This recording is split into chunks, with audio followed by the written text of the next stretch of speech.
Salam 44 kanalının dəyərli izləyiciləri. Bu dəfə biraz ağır söhbət olacaq. BMW X5 E53 4.8 litrli mühərriklə və qara rəngdə. Məncə ideal kombinasiyadır.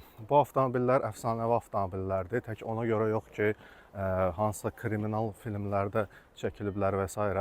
Əslində həqiqi avtomobil həvəskarları bilirlər ki, X5 crossover segmentində oyunu dəyişmiş maşındır.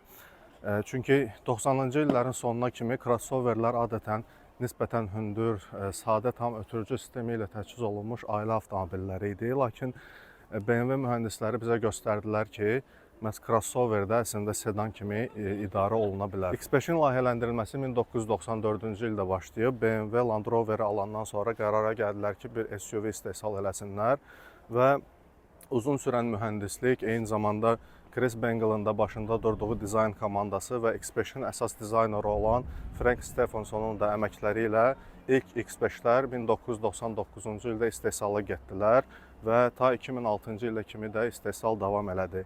Bu avtomobillər 2003-cü ildə restyling keçiriblər. Restylingdə avtomobilin həm xarici görünüşündə, həm də texniki hissəsində müəyyən dəyişikliklər olunub.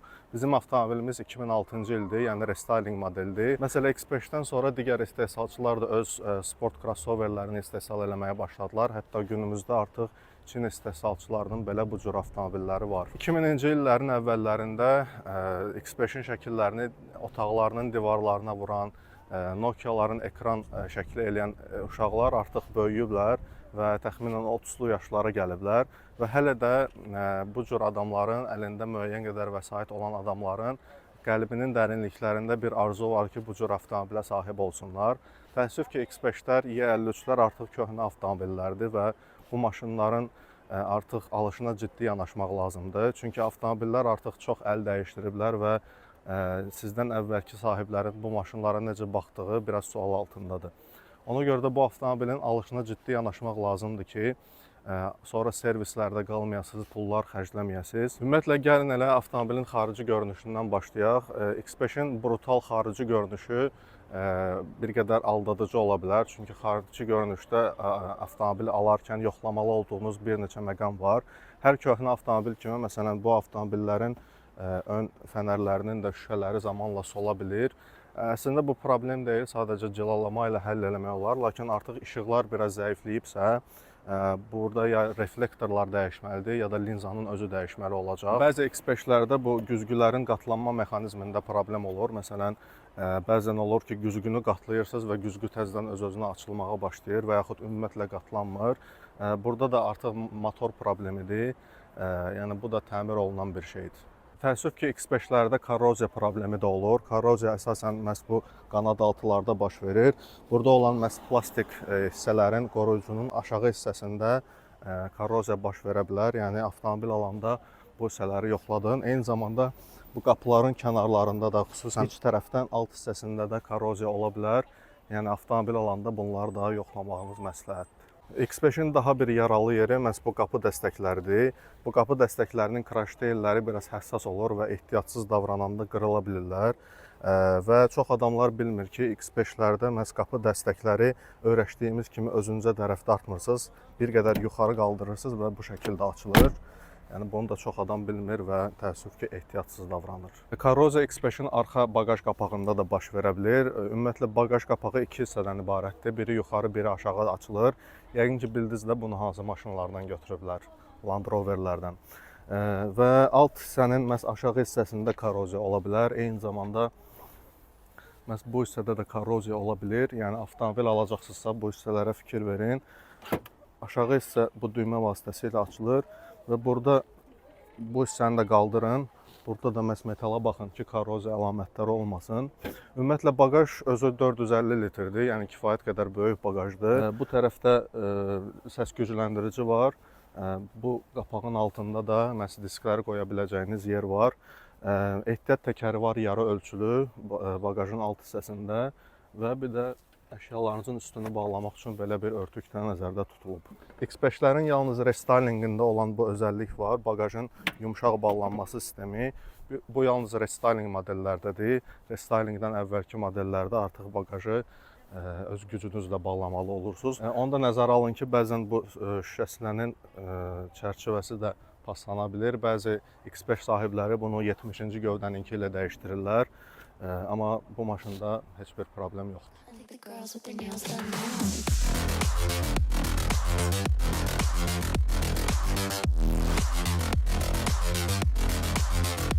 Girls with their nails done.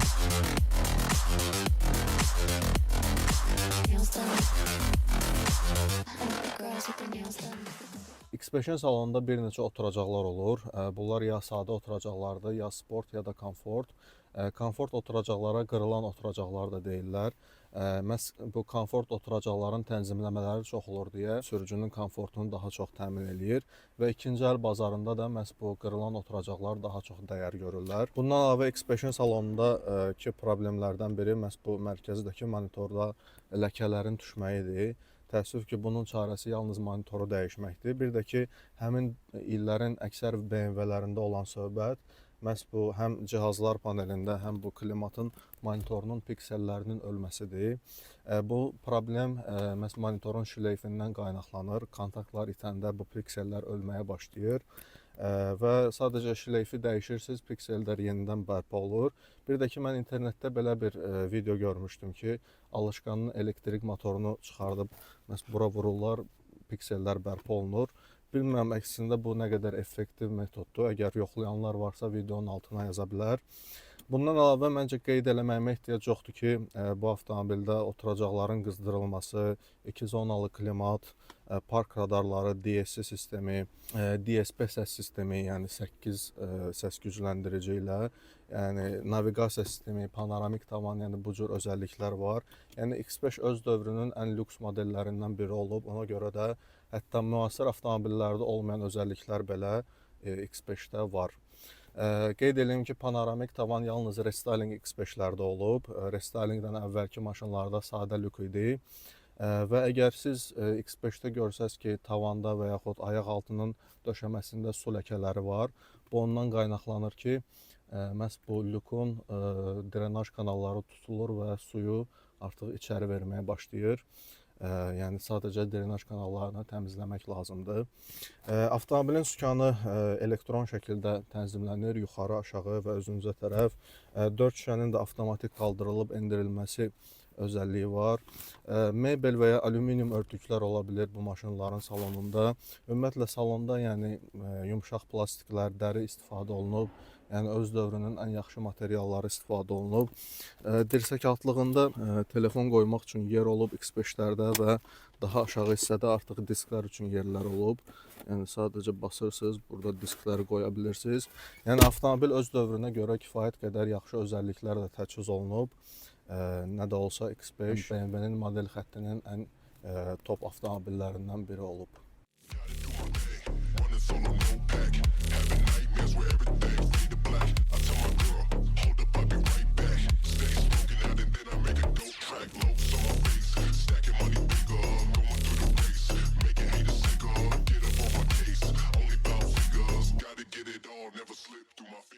Deməli, Y53-ün kapotunun altında benzin və dizel olmaqla bir neçə mühərrik var. Ümumiyyətlə, bu avtomobillərin mühərriklərini sırf vəziyyətinə görə seçmək lazımdır. Çünki ola bilər ki, ən dözümlü mühərriklər belə artıq sizə o vəziyyətdə gələ bilər ki, siz onları yığıb yığışdıra bilməsiniz. Ona görə konkret hansısa bir mühərrikə fokuslanmaqdansa, məhz yaxşı vəziyyətdə olan mühərrik almaq daha məsləhətdir. Başlayaq benzin motorlardan. Ən kiçik həcmli benzin mühərriki M54B30-dur, 3 litrli, sıralı 6 silindrli.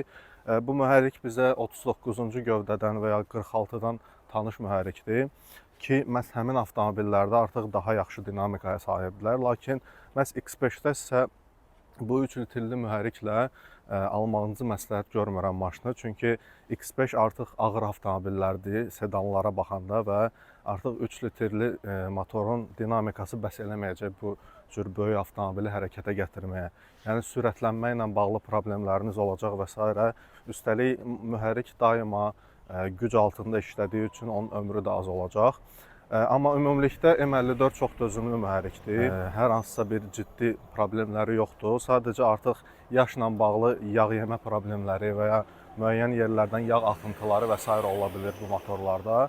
Amma belə yəni resurslu mühərrikdir, klassik, yəni köhnə BMW motorudur ki, olduqca yaxşı resursu da var. Bu bütün demək olar ki, X5 motorlarının söhbət benzinlərdən gedir. Əsas problemi yanacaq sərfiyyatı olacaq. Məhz hətta bu 3 litrli mühərriklə belə X5-in yanacaq sərfiyyatı şəhər daxilində hardasa 17-18 litr bu cür olacaq. 3 motoru kənara qoysaq, digər bütün motorlar 8 silindirli V8 mühərriklərdir. Restalingdən əvvəlki V8 M62 mühərriki idi. Hansı ki M62-də həm 39-da, həm 38-ci gövdələrdə olub. M62 yəni klassik old school mühərrikdir və düzgün qulluq olunduqda çox dözümlü mühərrikdir. Zəncirlərinin ömrü hardasa 150.000 kilometr belə olur. Bəzən vanoslarla bağlı problemləri olur bu M62 mühərrikinin, lakin bunlar hamısı təmir oluna bilinən şeylərdir. Artıq V8 mühərriklərinin səsi daha yaxşı olur. Eyni zamanda yenə də yanacaq sərfiyyatı çox olur. Hardasa yəni 20 litr ən minimum yanacaq sərfiyyatı olur bu avtomobillərdə V8 mühərriki ilə. Restalingdən sonraki V8 mühərrikləri artıq yeni nəsildir, N62 mühərrikləridir. Onu qeyd eləməyi unutmayım ki, restalingdən əvvəl yenə 4.4 və ya 4.6 olurdu. Artıq restalingdən sonra yenə 4.4 və 4.8-dir 4.6-nın yerinə.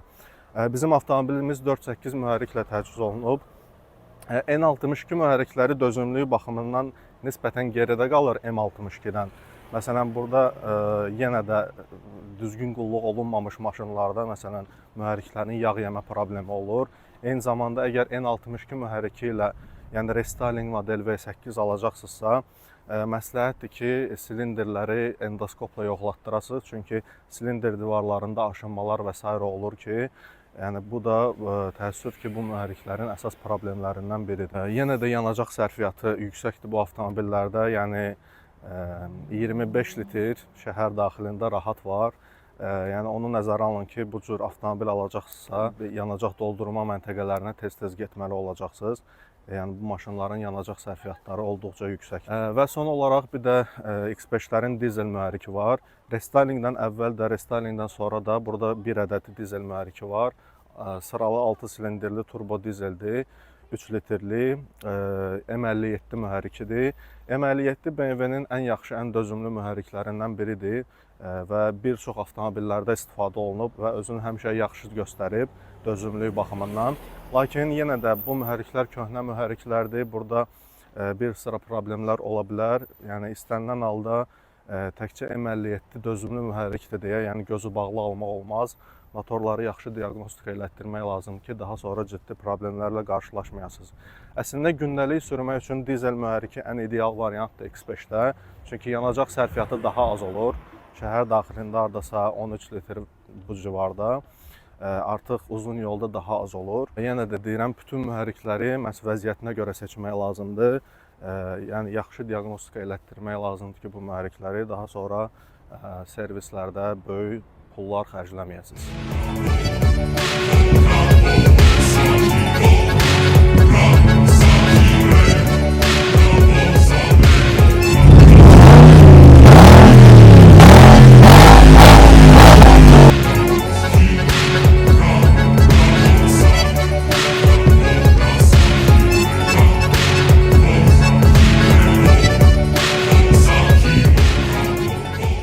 53 Kuza X5-lərin bir neçə ədəd sürətlər qutuları olur. Ümumiyyətlə 53 Kuza yeganə X5 idi ki, burada mexaniki sürətlər qutusu olurdu. O da yalnız 3 litrli benzin mühərriki ilə olurdu. Və mexaniki sürətlər qutusu biraz çətin tapılır. Yəni əksər X5-lər avtomatik sürətlər qutusu ilə gəlir və bu avtomatik sürətlər qutuları ya GM-in olur, ya da ki ZF-in sürətlər qutularıdır. Ümumiyyətlə restalingdən əvvəlki 3 litrli mühərriklə GM-in, yəni 3 litrli benzin mühərriki ilə GM-in 5 pilləli avtomatik sürətlər qutusu olurdu. Əslində bu GM-in sürətlər qutusu o qədər yaxşı qutu sayılmır və ömrü də hardasa 250.000 kilometrdir. Restalingdən əvvəlki dizel və V8-lərlə ZF-in 5 pilləli avtomatik sürətlər qutusu olurdu. O daha yaxşı qutu sayılır, həm də ömrü daha uzundur. Və restalingdən sonra isə X5-lərin həm V8-ləri, həm də 6 silindrli dizel mühərriki artıq 6 pilləli ZF qutuları ilə, avtomatik sürətlər qutuları ilə işləyirlər. Həm dinamika baxımından, həm də qənaət baxımından 6 pilləli sürətlər qutuları daha yaxşıdır. Lakin X5 sürənlər bir məsələni yaxşı bilirlər ki, bəzən bu sürətlər qutularında, xüsusilə də avtomobili məsələn svetoforlarda saxlayanda və yaxud qəflətən yavaşlayanda ikinci pillədən birinci pilləyə çox güclü təkanla keçir. Bunun olmaması üçün sürətlər qutusunun yağını vaxtında dəyişmək lazımdır. Hardasa 50-60 min kilometrdən bir və yaxud əgər bu da kömək eləməyəcəksə, onda artıq sürətlər qutusunun solenoidlərini dəyişmək lazım gələcək.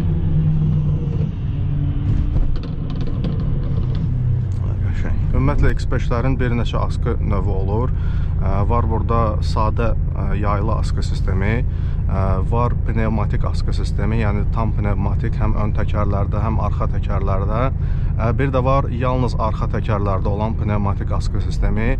O da hansı ki, siz bagaja yükləyəndə artıq avtomobilin vəziyyətini özü tənzimləyir. Çox təəccüblüdür ki, X5-lərdə olan pnevmatik askı sistemləri əslində olduqca dözümlü olur. Düzdür, ehtiyat hissələri bahadır bu askı sisteminin. Yəni baha dediyim, yəni orijinal detallar artıq hardasa 300, 400, 500 dollar kimi qiymətlərdən söhbət gedir. Lakin bazarda analoqlar var və əgər siz askı sistemini yəni saz vəziyyətə gətirsəz, ümumiyyətlə bu pnevmatik askı sistemi 200 min kilometrdən çox da ömür sürür. Yəni uzun müddət heç bir problem yaratmır. Sadə yaylı askı sistemi də pis deyil, o da olduqca dözümlüdür. Ümumiyyətlə X5-lərin askı sistemi 39-un askı sisteminə oxşuyur, lakin 39-dan daha dözümlüdür. Yəni bir sözlə avtomobilin askı sistemi əgər saz vəziyyətdədirsə, siz uzun müddət bu askı sistemi ilə problem yaşamarsınız. Qaldı ki, tam ötürücü sisteminə. X5-lər yəni tam ötürücülü avtomobillərdir, 4 çəkən maşınlardır. Lakin restylingdən əvvəlki və restylingdən sonraki tam ötürücü sistemi fərqlənir. Restylingdən əvvəl X5-lərdə sadə tam ötürücü sistemi olurdu. Hansı ki, gücün 60%-ni arxa təkərlərə verirdi, 40%-ni qabaq təkərlərə. Restylingdən sonra isə artıq BMW-nin məşhur X-Drive sistemi quraşdırıldı X5-lərə və artıq X-Drive tam ötürücü sistemi normal vəziyyətdə bütün gücü arxa təkərlərə verir, lakin lazım gələndə ön təkərləri də qoşa bilir və baxmayaraq ki, restylingdən əvvəlki 4 çəkən sistem daha dözümlüdür, dözümlülük baxımından. Lakin X-Drive artıq daha təhlükəsizdir. O baxımdan ki, bəzən olur ki, yəni avtomobil sürüşə bilir və s.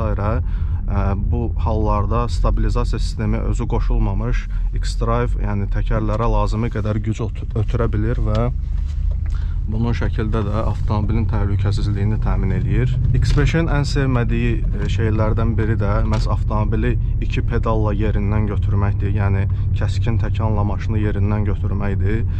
Bu halda həm ön, həm də arxa reduktorlar çox yük düşür bu reduktorlara və onların ömürlərini xeyli azaltmış olursunuz. Ümumiyyətlə reduktorların yağını hardasa 70-80 min kilometrdən dəyişmək lazımdır və bu maşınlarda sözsüz ki, paylayıcı qutu da var, yəni el arasında razdatka deyilən və bu paylayıcı qutunun da yağını hardasa 50 min kilometrdən bir dəyişmək lazımdır ki, yəni uzun ömürlü olsun və sizə gələcəkdə problem yaratmasın. X5 hündür maşın olsa da, yəni unutmayın ki, bu avtomobil yolsuzluq üçün nəzərdə tutulmayıb. Sadəcə X5 şəhər crossoveridir və artıq yolsuzluqda olanda bu maşınların reduktorları, paylayıcı qutusu çox yüklənir və bu da onların ömürlərini xeyli azaldır. Nəzərə alın ki, bu ehtiyat hissələri olduqca bahalı hissələrdir və artıq onların təmiri də baha başa gəlir. Ümumiyyətlə, mən ömrümdə birinci dəfədir bu 53 Kuza X5 sürürəm və bu maşına fikirlərim pozitivdir. Birincisi, sürüş pozisiyası, yəni yerdən hündürlük adama bir özgüvən verir. Yəni, ikincisi də bu maşının samballı xarici görünüşü yolda özünüzü yəni, yolların şahı kimi hiss eləməyinizə şərait yaradır. Üstəlik bu avtomobilin səsi, yəni 4.8 litrli mühərrikin səsi də Yəni sadəcə bu səsə qulaq asmaq lazımdır. Yəni sürüş zamanı, hətta baxmayaraq ki, avtomobilin səs izolyasiyası nə qədər yaxşı olsa da, yəni azca qaza basmağınız bəsdir ki, siz bu V8-in səsini eşidə biləsiniz. Düzdür, hal-hazırki vəziyyət bizə çox da sürətlənmək imkanı vermir, lakin müəyyən qədər biz bu maşının səsini eşidə bilərik.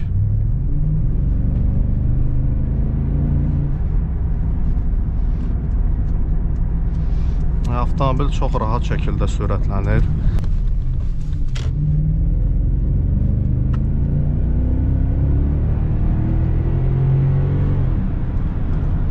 Yəqin ki, videoda V8 mühərrikin səsini də eşidirsiniz. Yəni, bu maşını sürmək ayrıca bir zövqdür. Baxmayaraq ki, olduqca ağır maşındır, hətta sürətlənəndən sonra belə yəni, tormozlar bəs eləyir, əylət sistemi yaxşı işləyir.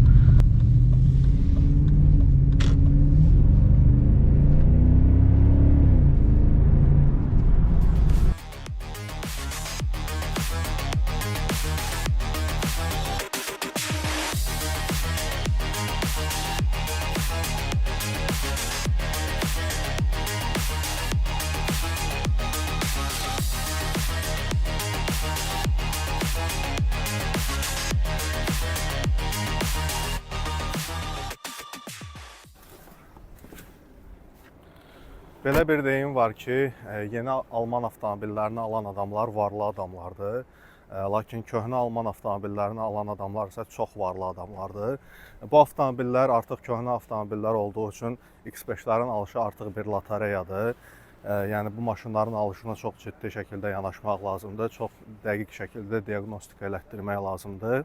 Amma əgər yaxşı variant tapa bilsəz, X5 əslində öz qiymətli olan çox müasir avtomobillərdən daha yaxşı bir variantdır. Onun verdiyi emosiyalar, güclü mühərrikləri və s. olsun. Onu da nəzərə alın ki, artıq salamat X5 tapmaq biraz çətin məsələdir və artıq yaxşı maşınlara yaxşı pul da vermək lazımdır. Mən əgər özümə X5 alası olsaydım, məhz 4.8 litrli mühərriklə alardım, amma ikinci maşın kimi alardım. Çünki benzin motorlu X5-ləri sürmək, gündəlik sürmək artıq biraz çox xərc tələb eləyir. Yenə də dizel motorlu X5 ala bilərsiniz, hansı ki onun yanacaq sərfiyyatı daha azdır və gündəlik istifadəyə daha yararlıdır. Amma benzin mühərriklərinin səsi və dinamikası dizeldən daha üstündür. Onu da qeyd edeyim ki, əgər bu avtomobilə sahib olmaq istəsəz, sahibinin TikTok hesabını qeyd edirəm, ona yaza bilərsiniz. Ümumiyyətlə kanala abunə olmağı unutmayın. Sosial media hesablarımıza da abunə ola bilərsiniz ki, belə videoları qaçırmayasınız. Gələn videolarda görüşənədək sağ olun.